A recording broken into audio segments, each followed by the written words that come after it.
So again, if you see your name up there, please take a seat.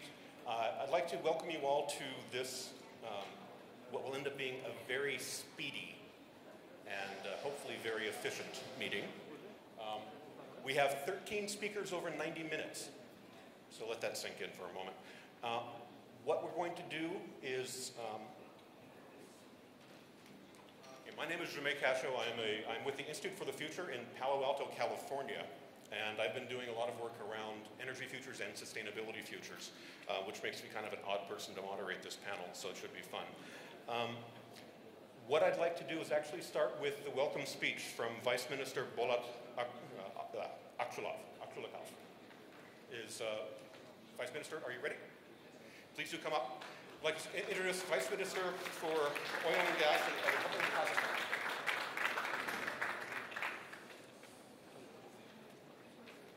Добрый день, уважаемые дамы и господа. Позвольте от имени Министерства нефти и газа Республики Казахстан поприветствовать всех участников 5-го Сталинского экономического форума и выступить с небольшой приветственной речью. Сегодняшняя сессия называется «Эра ископаемых источников. Прогноз на перспективу». Но учитывая, что я представляю Министерство нефти и газа, более логично будет, конечно, говорить о нефти и газе, в связи с тем, что ископаемых источников достаточно большое количество, особенно в Казахстане. Поэтому хотелось бы все-таки сфокусироваться больше на своем.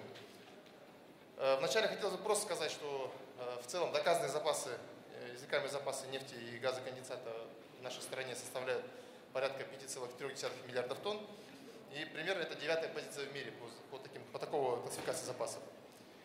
Сегодня же добыча нефти составляет где-то порядка 80 миллионов в год. Это прогноз на этот 2012 год. А касательно прогноза на перспективу ближайшую могу сказать, что, к примеру, к 2015 году наш прогноз составляет 90 миллионов. И к 2020 году самый значительный рост – это 130 миллионов тонн в год. Это тот прогноз, который мы хотим достичь. Естественно, как вы видите, пик максимальной добычи нефти и газоконденсата впереди. Ну и понятно, что в перспективе это связано с ростом добычи на таких месторождениях, как Чингис, Кашаган и Карачаганак. Хотелось бы в целом быть ближе к теме, значит, 5-го экономического форума и в целом не просто говорить о нефти и газе, а сказать немного о том, как относится и сравнивается перспектива нефтедобычи и общий энергобаланс в целом, в глобальном смысле этого слова. Согласно нашим, значит, данным, мы получили эти данные от International Energy Outlook 2011, эта программа сделана под данными US Energy Administration. Так вот, эта программа говорит о том, что если в 2012 году, к примеру, нефть составляет в энергобалансе, в общем потреблении энергоисточников 33%, то к 2030 году такая доля остается где-то порядка 30%. То есть есть очень незначительное падение на 3%. К примеру, по газу вообще не меняется, то есть 22% в этом году и 22% в балансе энергоисточников к 2030 году. Уголь та же самая, значит, картина. Незначительный рост порядка 1% наблюдается по ядерной энергетике. И понятно, что вот те проценты, которые из нефти и газа понемножку отошли, это возлагается на альтернативные источники энергии. То есть рост, там, скажем, с 2012 года и ожидается к 2013 году 15% в общем балансе энергии. Но, как вы видите, несмотря на то, что существуют разные попытки перейти на альтернативные источники энергии, тем не менее радикальная структура в целом энергопотребления и, значит, в мире она не меняется. Понятно, что это такие относительные цифры. Если говорить об абсолютных цифрах, то отмечу, что в общем мировой уровень добычи, если, допустим, в 2012 году это 4,5 примерно миллиардов тонн, то к 2030 году нефтедобыча будет ожидается на уровне более 5,5 миллиардов тонн.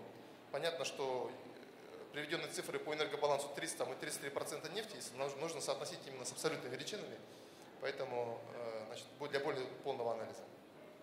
Таким образом, в целом, в глобальном смысле весь мир, и в частности Казахстан, все-таки связывает свое будущее именно с продолжением роста нефтедобычи.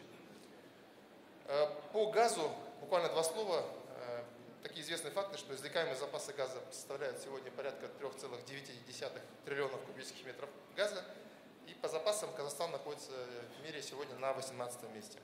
Нынешняя же добыча составляет порядка 40 миллиардов кубометров, и к 2030 году, если прогноз опять брать, предполагается добыча на уровне 109-110 миллиардов кубометров. Как говорилось ранее, мировое потребление газа, оно, естественно, растет.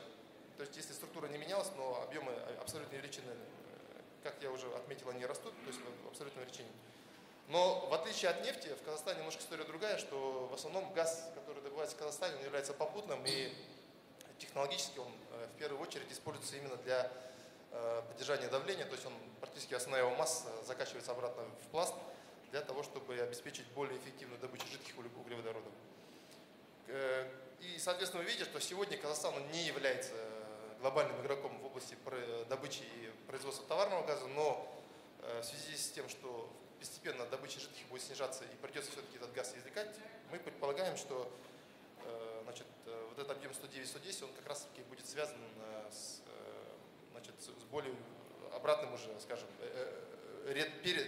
вторичной добычей газа.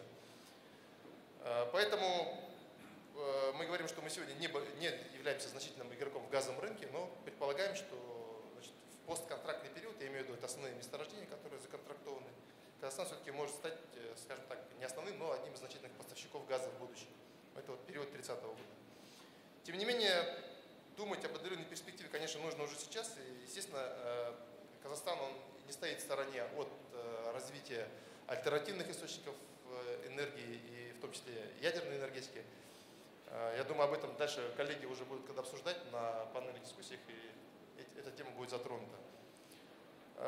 Конечно, сам облик нефти и газодобычи может меняться в связи с применением новейших технологий и техники, но тем более, что многие месторождения на суше, которые сегодня разрабатываются не только в Казахстане, а вообще в мире, они уже достигли пика добычи. И основной прирост, в основном вот в нашем регионе, он все-таки связан с Каспийским шельфом. Но понятно, что и на суше мы заинтересованы в приросте добычи. Ведутся сейчас большие работы в области геологоразведки. Я думаю, об этом тоже будет дополнительно сказано. И в первую очередь, почему я об этом упомянул, что применение новейших технологий, оно будет связано все-таки с увеличением коэффициента извлекаемости. То есть это уже технологические показатели, которые, значит, связаны как раз с технологией больше, нежели с природными условиями извлекания. Ну, понятно, что Казахстан уже работает со многими компаниями, которые являются владельцами или разработчиками, лицензиарами таких технологий. И со своей стороны, в завершении речи, хотел бы еще раз сказать, что мы готовы на конструктивное дальнейшее сотрудничество с теми компаниями, которые уже сегодня работают в Казахстане, а также со всеми новыми, значит, участниками, которые изъявят желание работать у нас в стране. Спасибо.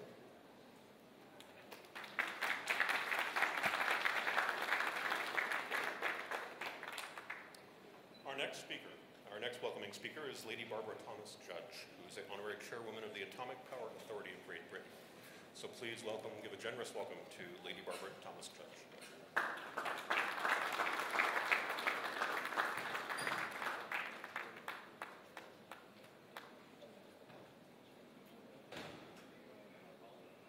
Thank you very much. I'm sorry we were slightly late.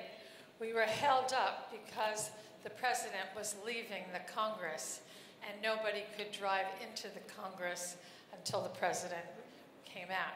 So we walked instead, which was very good exercise for us today after such a long and interesting morning.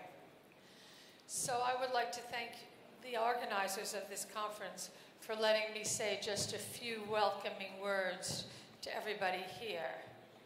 From my point of view, Kazakhstan is blessed with huge advantages. It has a strategic position in the world. It straddles both the developed world and the developing world.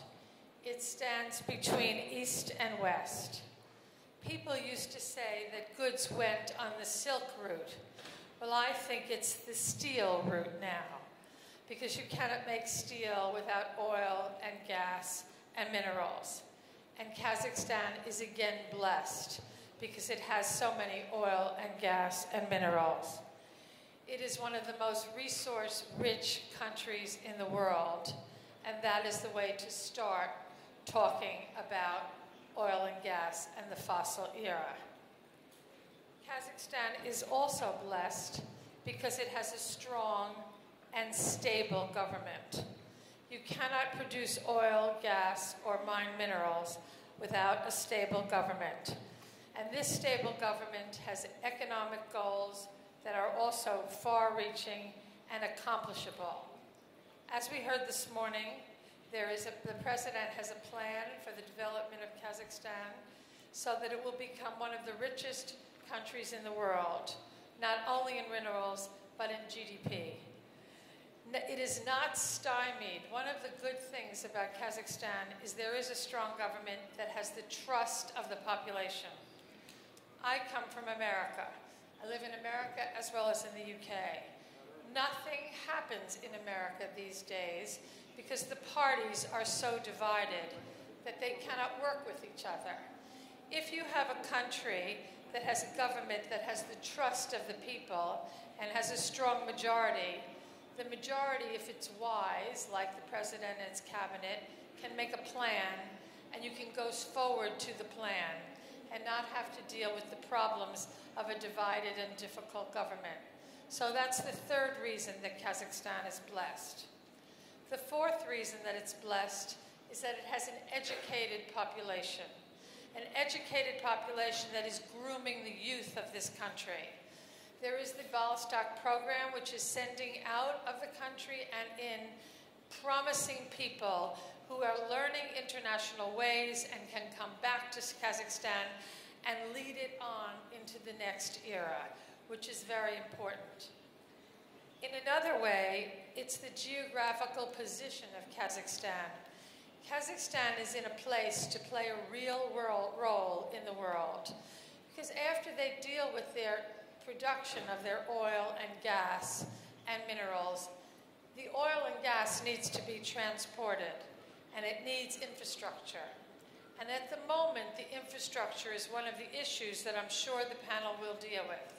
But there are pipelines going to the east. There are already pipelines being constructed to China.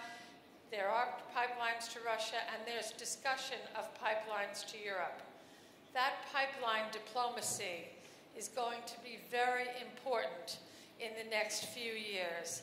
And Kazakhstan can make a real difference, and it's a difficult situation to keep all the parties happy and to make sure that the oil and gas of this region is used for the benefit of the Kazakhs and used for the benefit of the people around it. The last reason that Kazakhstan is blessed that I'm going to discuss is that it has a legal system that is continually